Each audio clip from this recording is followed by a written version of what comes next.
Bienvenido Edwin Palma, director ejecutivo del INEVAL. ¿No se siente usted en el paredón? Buenos días, muchísimas gracias por la oportunidad, por supuesto, ¿no? De los días más difíciles que hemos tenido que enfrentar. ¿Por qué? Los cambios siempre traen incertidumbre, y un cambio sobre uno de los procesos más complejos que tiene el país, que es el ser bachiller, estábamos conscientes que iban a traer este tipo de cosas. Pero aquí no hay incertidumbre, aquí hay corrupción. No, si usted no. mira... ¿Cómo trascendió la prueba entonces? Bueno, el tema de filtración es un tema, pero el tema de filtración fondo, es corrupción. Correcto, totalmente de acuerdo. ¿Cuál es el origen? El origen es, y esto es importante que la ciudadanía entienda... Esto es lo que desprestigia el mecanismo. Totalmente de acuerdo, totalmente de acuerdo. ¿Cuál es el origen? ¿Quién es el hijo de la gran puta que filtró esa vaina? Están ya las primeras acciones de fiscalía. Nosotros entregamos el día anterior la prueba a los responsables de sede. ¿Que son quiénes? Que son los rectores normalmente de las instituciones educativas. ¿Cuántos? Alrededor de 3.400 son quienes actúan como responsables Dios santo, de sede. O sea, todo ese universo habría que investigar. Afortunadamente tenemos ya identificado en dónde se produjo la filtración. ¿En dónde se produjo? En una institución educativa de la provincia de Los Ríos es la prueba que se obtiene, porque tal vez vale la pena... A ver, esa es una parte buena entonces. Es una parte de muy todo buena. Ese universo, solamente en un sector se produjo eso. Solamente en un sector. ¿Cómo llegan a esa deducción? A ver, el primer elemento es que el proceso arranca el día viernes, ¿sí? Y entonces, usted habrá visto, de hecho, en las redes sociales que se habla de que viernes, sábado, domingo, lunes, no existió nada, ¿no es cierto? Logramos implementar las medidas de seguridad adecuada. En la madrugada del día martes, ¿sí? Se comienza a circular por redes sociales. ¿Cuáles son las medidas de seguridad adecuadas que lograron implementar? A ver, primero trabajamos muchísimo en el tema de programación sobre el aplicativo. Se ofuscaron claves de seguridad, se cambiaron mecanismos de encriptación, porque tal vez el antecedente es que en el proceso anterior, Costa 2019, fugaron 9 formas. 9 formas son las que fugaron en aquel momento. O sea, mal de todos, consuelo de bobos. No, pero... Como ocurrió antes, usted me está diciendo, no me joda, no soy el primero, también pasó antes. En Sierra, que fue mi primer proceso, logré que no ocurra. Ni una sola. Ni una sola vez. Y en este proceso que habíamos redoblado acción de seguridad, lastimosamente, en el cuarto día de evaluación, logran afectarnos. ¿Cómo cree usted que se pudo romper esas seguridades? De lo que un poco nos han explicado los técnicos en el tema es que existen softwares, ¿no es cierto?, que están dedicados a verificar claves de seguridad, ¿ya? Y les toma días, claro. Correcto. Pero cuando logran hacerlo, logran obtener el documento. Lastimosamente... ¿Creen que eso pudo haber pasado? Esa es la tesis que manejamos. ¿No fue que alguno de los rectores o de los que tenía la prueba con anticipación o acceso a ello la pasó? No, porque el programa está configurado de tal manera que la clave de seguridad, la primera clave de seguridad la enviamos 3 horas antes de la prueba. Qué interesante todo esto. Fíjese usted que no se conoce y que no se sabe. Otra cosa más. Yo me temo que esto vaya a terminar como cuando encontraron droga en la Cancillería.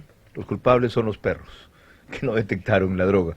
Aquí el culpable va a ser la vulnerabilidad de un sistema que finalmente, por estos programas que están 24 horas buscando una clave y cotejándola, dieron. Entonces... afortunadamente se les queda uno de los elementos para identificar cuál fue la prueba específica obtenida. Ese es el elemento que nos ha ayudado muchísimo. ¿Cuál fue la prueba específica obtenida? De la estudiante, de qué unidad educativa, de qué sesión fue obtenida la prueba. ¿Y eso a qué conclusión le permite llegar? Eso nos permite llegar a la conclusión del aplicativo que fue vulnerable.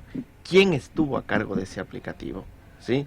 Y acercar totalmente por dónde va. Porque comparto con usted, Carlos, totalmente que lo peor que nos puede pasar en este proceso es que no trabajemos y acabemos con esa red que le hace un daño enorme al país. ¿Y a qué consecuencia lleva eso que en este caso falló? ¿A repetir otra vez las pruebas y cambiar las pruebas o solamente anularla en aquellos que dieron en ese sector la prueba? A anularla a aquellos que causó afectación y volverla a repetir. Ya, pero aquí esto ha destapado un segundo problema.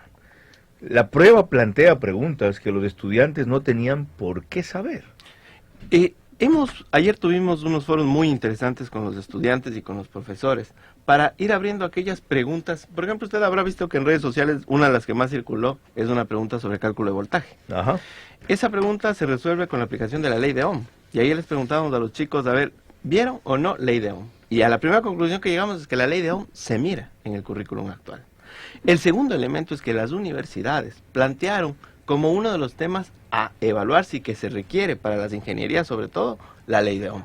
Hemos hecho un ejercicio en eso sí muy fuerte de abrir la prueba y de ver si alguna de las preguntas no tenía que ver con el currículum vigente o con la priorización que se envió por las universidades. Y la conclusión que hemos arribado en los foros con los propios estudiantes y los propios maestros es que eso sí no pasó. Estamos con el director ejecutivo del INEVAL, en el paredón, como él le decía, y él pone el pecho a las balas. Él es director ejecutivo de esta institución desde febrero del 2019, designado de manera unánime por la Junta Directiva de la institución, compuesta por un representante de la Secretaría Nacional de Planificación y Desarrollo, SEMPLADES, de la Secretaría de Educación Superior, Ciencia y Tecnología, CENESIT, y un delegado del Presidente de la República. Edwin Palma es abogado e ingeniero en finanzas, contabilidad y auditoría. Tiene una maestría en Derecho Administrativo. Su experiencia profesional se ha desarrollado principalmente en temas financieros, administrativos y gerencias a nivel público y privado. En la actualidad es docente de la Facultad de Ciencias Administrativas de la Universidad Central de Ecuador. ¿Cómo aterrizó usted en este puesto? Yo me venía desempeñando como subsecretario de Acceso a la Educación Superior y era justamente el delegado de CENESID para la Junta Directiva, que es la máxima instancia de INEVAL. Para el 2019, cuando se provoca esta filtración que le comento de las 9 formas, se cambia a la directora de aquel momento y yo era la persona más cercana al proceso, quien más había venido trabajándolo y quien venía sobre todo trabajando los cambios con las universidades desde CENESID. Habíamos implementado justamente este trabajo de, había que consultarles a ellos, pues qué es lo que se requiere medir. Entonces, eso fue lo que animó la decisión. Ya, volviendo al principio, ¿daremos con quién se puso a hacer este sistema para vulnerar la clave y luego poner a disposición de los estudiantes la prueba? Ese es el desafío que nos hemos planteado y tenemos que lograrlo, porque si no, será un saludo a la bandera. ¿Habrá sanción para los estudiantes? Porque una cosa es decirte, mira, aquí está esto. A mí en el colegio también me decían, tengo la polla. No, gracias. Yo quiero saber cuánto sé. No, gracias. Y en esa época la polla era un papelito que se enrollaba despacito en la pluma, se metía y se sacaba, o algunas compañeras que iban en minifalda la escribían en la pierna, se alzaban la minifalda y veían la polla. Y si las descubrían, Colegio Americano de Quito, no te cuento lo que pasaba. Ahora, ¿van a sancionar también a los estudiantes que hayan aceptado hacer trampa?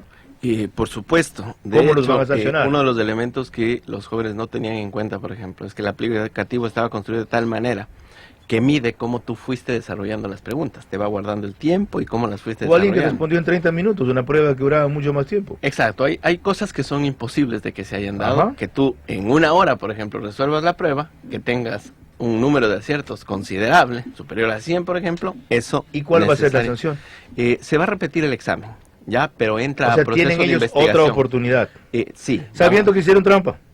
El problema es que, y tú verás que en derecho es muy complejo eso, ¿sí? Mientras se prueban todos los elementos y se abre el debido proceso, hay que darle una solución inmediata. La solución inmediata es que repitan el examen. Hay que hacerle más preguntas a Edwin Palma, pero será cuando volvamos. 6:31. El examen Cerebachiller sirve de nota de grado a los alumnos de último año de colegios. Además es el filtro para la obtención de cupos de las instituciones de educación superior públicas. No hay libre ingreso, no existen suficientes plazas en las carreras de alta demanda y desde el 2012 el país, como otros de la región y del mundo, cuentan con un proceso de admisión a universidades e institutos. Desde este año, la nota del Cerebachiller se promedia con la nota obtenida a manera de récord académico en el colegio. Adicionalmente, algunas universidades tienen sus propios procesos de admisión, es decir, de otros exámenes que se promedian con los otros puntajes. INEVAL ha informado que el 15 y 16 de febrero, quienes rindieron la prueba Cerebachiller podrán conocer las notas que obtuvieron y que les permiten postular sus carreras. Estamos con su director, Edwin Palma, y continúa la conversación María Clara Triviño. Señor Palma, justo en ese tema específico de los cupos de ingreso para las universidades, ¿es limitante el examen Cerebachiller para los deseos o para las inclinaciones que tienen los estudiantes? A ver, como bien lo señalaba Carlos, creo que vale la pena dividir, ¿no es cierto? En las carreras de alta demanda, definitivamente que el examen juega un papel importantísimo. Pero Cuando no estamos con esas carreras, usted puede tener una como oceanografía, que tiene 200 cupos y hay 180 personas que quieren acceder a ella. Independientemente del puntaje, las 180 pueden acceder. Pero si estamos en medicina, donde se aperturan 500 cupos y hay 9.000 personas que quieren acceder a ella, el examen juega un papel vital. ¿Cuáles son esas carreras de alta demanda aquí en el Ecuador? Fundamentalmente son asociadas al campo de la salud, medicina, odontología, enfermería, veterinaria, adicionalmente administración de empresas, derecho, arquitectura, ingeniería civil.